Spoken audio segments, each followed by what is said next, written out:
अस्सलाम वालेकुम नाज़रीन, कैपिटल न्यूज़ के साथ आपका मेज़बान सरफराज गोंदल आपकी खिदमत में हाजिर है।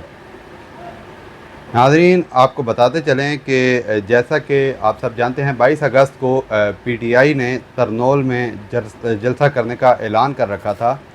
इसके अलावा डिस्ट्रिक्ट एडमिनिस्ट्रेशन की तरफ से भी और हाई कोर्ट की तरफ से भी 22 अगस्त को जलसा करने की इजाज़त दे दी गई थी। लेकिन अचानक 19 अगस्त को सुप्रीम कोर्ट में जो मुबारक सानी केस के फ़ैसले के ख़िलाफ़ मजहबी जमात ने इस्लामाबाद की तरफ पेशकदमी की और इस्लामाबाद के रेड ज़ोन में इंटर हुए और वहाँ पर डी चौक के मकाम पर एहतजाज भी किया, जिसके नतीजे में पुलिस की तरफ से शेलिंग भी की गई और हालात काफ़ी कशीदा हो गए। तो इस सब सूरत हाल को मद्देनज़र रखते हुए इस्लामाबाद की डिस्ट्रिक्ट जो एडमिनिस्ट्रेशन है उसने पीटीआई के जलसे की जो एनओसी थी वो कल 21 अगस्त को कैंसिल कर दी। इसके बाद पीटीआई के रहनुमाओं की जानिब से भी काफ़ी गम व गुस्से का इजहार किया गया और काफ़ी मायूसी देखी गई कि क्यों एक जमात जो है सिर्फ इसी को ही टारगेट किया जा रहा है। इसके अलावा बाकी तमाम सियासी मजहबी जमातों को अपना एहतजाज करने का हक़ हासिल है, माँ सिवाय पीटीआई को जो कि पुरअमन एहतजाज करना चाहती है, वो भी इदारों की इजाज़त से, इदारों की मर्ज़ी से। तो इसके बाद पीटीआई रहनुमाओं ने ये ऐलान कर रखा था कि जो भी हो जाए, लेकिन हम आप 22 अगस्त को जलसा हर सूरत करेंगे, भले हमें इसकी कोई भी कीमत अदा करनी पड़े। तो यहाँ पर एक बड़ी ख़बर आपको देते चलें कि आज इमरान खान को अडियाला जेल में बैरिस्टर गौहर भी गए थे मिलने। तो उन मुलाकात में बताया गया, इस्लामाबाद की सूरत हाल से उनको आगाह किया गया, मजहबी जमात के एहतजाज से भी, जिन्होंने 19 अगस्त के बाद आज 22 अगस्त को क्योंकि मुबारक सानी केस की आज सुप्रीम कोर्ट में हेयरिंग भी है, तो उस सिलसिले में जो मजहबी जमात थी उसने एहतजाज की कॉल दे रखी थी इस्लामाबाद डी चौक में और रेड ज़ोन पे। तो जब ये सूरत हाल इमरान खान को बताई गई तो इमरान खान ने अपनी पार्टी को हिदायत ये जारी की कि ये जलसा जो है वो फ़िल वक्त के लिए मुलतवी कर दिया जाए और जो डिस्ट्रिक्ट एडमिनिस्ट्रेशन नई तारीख़ देती है उसके मुताबिक जलसा कर दिया जाए। तो यहाँ एक और ये ख़बर हम आपको बताते चलें कि 8 सितंबर को डिस्ट्रिक्ट एडमिनिस्ट्रेशन ने शाम 4 बजे से 7 बजे तक जो जलसे की इजाज़त दे दी है और इसका जो जलसे की इंतज़ामिया है उसको ये ज़िम्मेदार ठहराया गया है कि वो 4 बजे से 7 बजे तक ही जलसा वाइंड अप करेगी और 7 बजे के बाद वहाँ से जो कारकुनान हैं उनको मुंतशिर करने की तमाम तर ज़िम्मेदारी जो है वो जलसा इंतज़ामिया पर आयद होगी। हाँ, सिक्योरिटी के जो इंतज़ामात हैं वो इस्लामाबाद की जो ज़िलाई इंतज़ामिया है वो देखेगी। साथ ही साथ आपको एक और ख़बर यहाँ बताते चलें कि केपीके के ज़राए के मुताबिक केपीके के आईजी ने अपने तमाम अहलकार जो हैं उनको कि सूबा से बाहर किसी भी किस्म की ड्यूटी करने से मना कर दिया गया है। ये एक नोटिफिकेशन जो है वो सोशल मीडिया पर गर्दिश कर रहा है कि केपीके के जो आईजी हैं उन्होंने चीफ सेक्रेटरी की हिदायत के मुताबिक अपने तमाम अहलकारों को ये हिदायत की है कि आप जो डिस्ट्रिक्ट सूबे से बाहर किसी भी किस्म की सिक्योरिटी मुहैया करने के पाबंद नहीं हैं। आप जिन वज़ीरों मुशीरों के साथ सिक्योरिटी ड्यूटीज़ पर मामूर हैं, आप उनके साथ सिक्योरिटी ड्यूटीज़ करेंगे, लेकिन with in the jurisdiction of KPK province. आप केपीके प्रोविंस से बाहर किसी भी जलसागाह की सिक्योरिटी करने के पाबंद नहीं हैं और बल्कि इससे उनको मना कर दिया गया है कि आप किसी भी वज़ीर और मुशीर के कहने पर जलसागाह में नहीं जाएंगे और वहाँ पर सिक्योरिटी के फ़राइज़ जो हैं वो अंजाम नहीं देंगे। आप सूबे की हदूद को किसी सूरत नहीं छोड़ेंगे। ये एक नोटिफिकेशन था जो कि अब सोशल मीडिया पर गर्दिश कर रहा है, जिसके जिसके ऊपर मुबैना तौर पर ये बताया जा रहा है कि ये आईजी केपीके की तरफ से जारी किया गया है चीफ सेक्रेटरी केपीके की हिदायत पर। दूसरी तरफ सुप्रीम कोर्ट में जो मुबारक सानी केस जो चल रहा है उस पे अगर हम आपको बताएं तो जो चीफ़ जस्टिस काजी फ़ाइज़ ईसा हैं उन्होंने इस फ़ैसले में अपनी गलती को तस्लीम कर लिया है।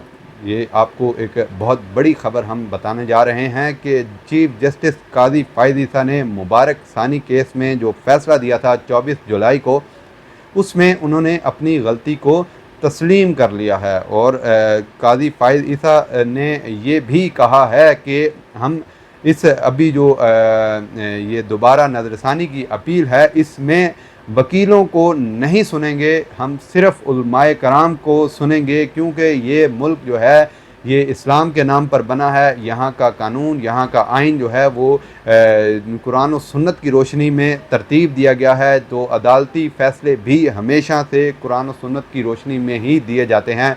तो लिहाजा अगर इस फ़ैसले में कोई गलती कोताही मुझसे हुई है, बहैसियत इंसान मैं भी गलती कर सकता हूँ। ये वो अल्फाज हैं जो chief justice of Pakistan Qazi Faiz ईसा ने दौरान समात अदा किए कि मैं बहैसियत इंसान जो है वो अपनी गलती को तस्लीम करता हूँ और मैं इस पर जो उलमाए कराम यहाँ पर मौजूद हैं और इसके अलावा भी जो मुझे इसमें रहनुमाई कर सकते हैं, उनसे रहनुमाई हासिल करने के बाद इस अपने फ़ैसले पर नज़रसानी करूँगा। आपको बताते चलें कि 24 जुलाई को ये मुबारक सानी केस में फ़ैसला आने के बाद मजहबी जमातों में शदीद गमो गुस्से का जो है वो एक लहर पाई गई थी।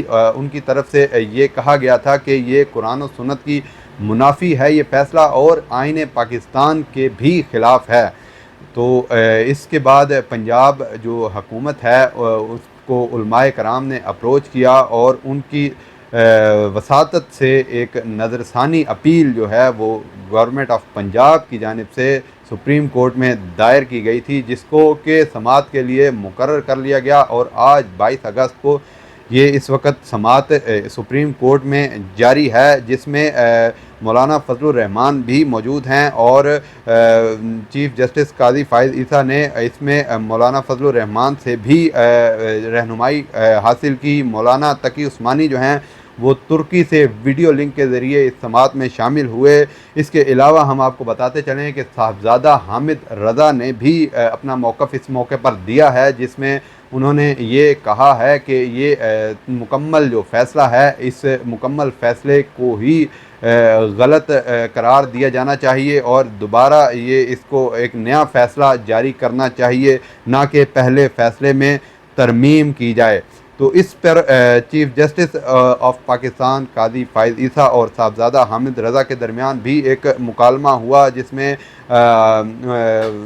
काज़ी फ़ाइज़ ईसा ने ये कहा था कि ज़राए के मुताबिक कि आप दीगर उलमा से बड़े हैं। तो इस पर जो साहबज़ादा हामिद रज़ा हैं उन्होंने कहा कि मैं दरस निज़ामी का फ़ाज़िल हूँ, बाकी किसी से कोई मुकाबला नहीं, बड़े होने या बराबरी का मैं दावा नहीं करता। तो बाकी जो फ़ैसले में जितनी भी गलतियां और एतराज़ात हैं उस पर काज़ी फ़ाइज़ ईसा ने कहा है कि हमें उलमाए कराम निशानदही करके बताएं कि इस फ़ैसले में कहाँ पर क्या गलतियां हैं और किन किन चीज़ों पर जो उलमाए कराम हैं, जो मजहबी जमातें हैं, उनको एतराज़ात हैं। और अगर जो वो उनकी तरफ से एतराज़ात लगाए जाएंगे उन पर जो चीज़ अदालत को समझ नहीं आएगी, अदालत उस पर उलमाए कराम से सवाल करेगी। और अगर उलमाए कराम अदालत को कुरान और सुन्नत और आईन पाकिस्तान की रोशनी में सेटिस्फाई कर सके तो उनकी जो भी फ़ैसला जो होगा वो आइन के मुताबिक और कुरान और सुन्नत की रोशनी में दिया जाएगा। इस पर काज़ी फ़ाइज़ ईसा की तरफ से इंतहाई खुले अल्फाज में ये कहा गया है कि मैं भी बहैसियत इंसान गलती से बालातर नहीं हूँ। इस फ़ैसले में अगर मुझसे कोई गलती हुई है तो मैं उसका एतराफ़ करता हूँ। उन्होंने कहा कि तमाम अकाबरीन को सुनेंगे और सुनने के बाद एक तफसीली फ़ैसला जो है वो फिर से जारी करेंगे। बाकी पहले फ़ैसले के मुतालिक काज़ी फ़ाइज़ ईसा साहब ने ये कहा कि बहुत सारे अकाबरीन की तरफ से बहुत सारी चीज़ें जो हैं वो दी गई थी, अगर उन सब को इस फ़ैसले के अंदर शामिल किया जाता तो शायद ये एक किताब की हैसियत इख्तियार कर जाता ये फ़ैसला। लेकिन इसके बावजूद chief justice of Pakistan Qazi Faiz ईसा ने कहा कि जो भी है इसमें मैं अपनी गलती को तस्लीम करता हूँ कि मुझे ये सारी चीज़ें इग्नोर नहीं करनी चाहिए थी। ये वो ज़राए हैं जिनसे सुप्रीम कोर्ट के अंदर की जो इत्तलात आई हैं मुबैना तौर पर वो हम अपने नाज़रीन के साथ शेयर कर रहे हैं। साथ ही साथ चीफ़ जस्टिस ने ये भी कहा कि मैं मजबूर हूँ, हर नमाज में दुआ करता हूँ कि अल्लाह ताला मुझसे कोई गलत फ़ैसला न करवाए। तो लिहाजा अब इस पर काफ़ी जो है वो मजहबी जमातें भी जो और उलमाए कराम की तरफ से भी यही मौक़िफ़ इख्तियार किया गया है कि अब उम्मीद यही की जा रही है कि जो अब फ़ैसला आएगा सुप्रीम कोर्ट की जानिब से वो कुरान और सुन्नत और आइन की रोशनी में बिल्कुल दुरुस्त फ़ैसला आएगा। तो देखते हैं कि अब ये फ़ैसला क्या आता है और क्या पहला फ़ैसला बहाल होता है या फिर कोई नई तरामीम की जाती हैं या मुकम्मल ही फ़ैसला नए सिरे से जारी किया जाता है। तो हम अपने नाज़रीन के साथ तमाम तर मालूमात शेयर करते रहेंगे। अब मज़ीद मालूमात हासिल करने के लिए हमारे चैनल को लाइक और सब्सक्राइब भी कीजिएगा। अब तक के लिए इतना ही था। अपने मेज़बान सरफराज गोंदल को इजाज़त दें। अल्लाह निगहबान।